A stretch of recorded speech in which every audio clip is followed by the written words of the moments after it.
اس کے سامنے. کیوں کہ وہ خلاف ادب سمجھا جاتا ہے. بڑوں کے سامنے ماں باپ کے سامنے کوئی پان کھاتے ہوئے گٹکا کھاتے ہوئے نہیں بیٹھتا, کوئی بیکار کی گفتگو نہیں کرتا بڑوں کے سامنے. تو سب سے پہلی چیز انسان کے اندر ادب ہو. بزرگان دین فرماتے ہیں با ادب با نصیب, بے ادب بد نصیب. تو آپ یہاں پر کوئی سیر تفریح کے لیے یا وقت گزارنے کے لیے نہیں آئے ہیں, بلکہ یہ عظیم المرتبت بزرگ ہیں حضرت شاہ شبلی رحمۃ اللہ علیہ. آپ کا نام زین الدین ہے اور آپ پیران پیر غوث اعظم دستگیر کے پیروں کے پیر, جو اوپر کے پیر ہیں جد اعلیٰ حضرت ابو بکر شبلی رحمۃ اللہ علیہ, ان کی جو ہے اولاد میں سے آپ. اور آپ چھٹویں واسطے سے حضرت غوث اعظم دستگیر کے مرید و خلیفہ ہیں. آپ کے آبا و اجداد, آپ کے تمام بزرگ پیران پیر غوث اعظم دستگیر کے صاحبزادے حضرت عبدالرزاق رحمۃ اللہ علیہ کے حلقہ ارادت میں داخل ہیں. حضور پیران پیر غوث اعظم دستگیر کے حکم پر آپ حیدرآباد تشریف لائے اور یہاں پر آپ نے قیام فرمایا. پرانا شہر کا جو علاقہ ہے حسینی علم, اس سے تھوڑی دور پر جہاں آج جامع نظامیہ ہیں, وہاں پر آپ نے قیام فرمایا اور آپ ہی کے نام سے اس علاقے کا نام شبلی گنج ہے جہاں جامع نظامیہ واقع ہے. تو شبلی گنج آپ ہی نے آباد کیا اور وہاں آپ رشد و ہدایت کا کام انجام دیتے رہے. پھر اس کے بعد اس علاقے میں آپ جو ہے تشریف لائے اور یہاں پر کئی سال آپ نے عبادت اور ریاضت اور مجاہدہ کیا. نیچے جو چلہ بنا ہوا ہے سیڑھیوں کے پاس, وہاں پر آپ قیام پذیر رہے اور اپنی زندگی اللہ کے ذکر میں گزاری اور اس علاقے کو رشد و ہدایت سے منور کیا. اولیاء اللہ کے حالات پر ایک بڑی کتاب ہے مشکات نبوت, جو حضرت سید شاہ موسیٰ قادری رحمۃ اللہ علیہ کے صاحبزادے حضرت سید شاہ غلام علی رحمۃ اللہ علیہ نے لکھی ہے. اس میں آپ کے متعلق ایک واقعہ لکھا ہے آپ نے کہ ایک بہت بڑے بزرگ تھے رمز الہی, وہ بہت ہی پریشان تھے اور بہت ہی جو ہے کئی مصائب اور مشکلات انہیں درپیش تھیں. پریشانی کے عالم میں وہ یہاں پر حاضر ہوئے حضرت شاہ شبلی رحمۃ اللہ علیہ کے پاس اور آپ کی بارگاہ عالیہ میں آنکھیں بند کر کے آپ کی طرف رجوع ہوئے اور آپ کو جو ہے مدد کے لیے آواز دی.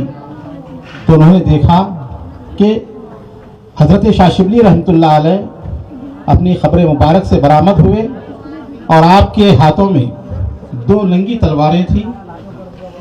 کیونکہ آپ جلالی بزرگ ہیں تو آپ دونوں تلواروں سے لے کر جو ہے اشارہ کرتے ہیں شہر کی طرف, ان کے مکان کی طرف. وہ کہتے ہیں کہ جب میں نے یہ واقعہ دیکھا, حضرت کو خواب میں دیکھا اور اس کے بعد آنکھ کھولی میں نے اور اپنے گھر کو گیا, جب میں گھر کو پہنچا تو جتنی میری پریشانی تھی سب ختم ہو گئی اللہ کے فضل سے. تو اولیاء اللہ کے پاس جو عقیدت و محبت سے آتے ہیں, ادب سے آتے ہیں, احترام سے آتے ہیں, وہی کامیاب ہوتے ہیں. قرآن پاک میں ہمیں احترام کا حکم دیا, ادب کا حکم دیا. موسیٰ علیہ السلام کے جادوگر تھے, موسیٰ علیہ السلام کے مقابلے میں آئے, ہزاروں جادوگر تھے. فرعون نے جو ہے موسیٰ علیہ السلام کے مقابلے میں انہیں بلایا. جب میدان میں آئے وہ جادوگر, اب اندازہ لگائے کافر مشرک جادوگر, جادو کرنے والے موسیٰ علیہ السلام کے سامنے آئے. موسیٰ علیہ السلام بھی تشریف لاتے ہیں. جب موسیٰ علیہ السلام تشریف لاتے ہیں تو وہ جادوگر آپ کی بارگاہ میں عرض کرتے ہیں کہ پہلے آپ اپنا مظاہرہ کریں, پھر ہم اپنا کرتب دکھائیں گے. موسیٰ علیہ السلام نے کہا کہ پہلے تم اپنا دکھاؤ.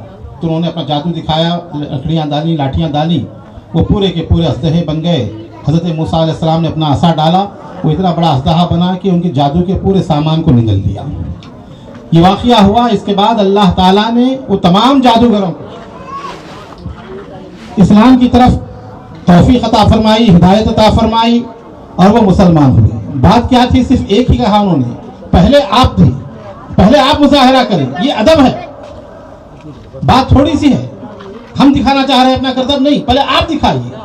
اتنی ادا اللہ کو پسند آئی کہ موسیٰ علیہ السلام کا ادب ان لوگوں نے کیا تو اللہ تعالیٰ نے انہیں ایمان کی دولت سے سرفراز عطا فرمایا، شہادت کی موت اللہ نے عطا فرمائی۔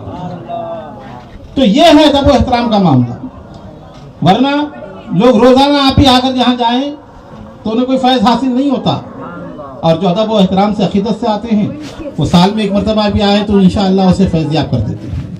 تو جتنے حضرات بیٹھے ہوئے ہیں ادب کا مظاہرہ رکھیں اور خاموشی سے سنیں کلام کو۔ اللہ کا ذکر، رسول اللہ کا ذکر عبادت ہے۔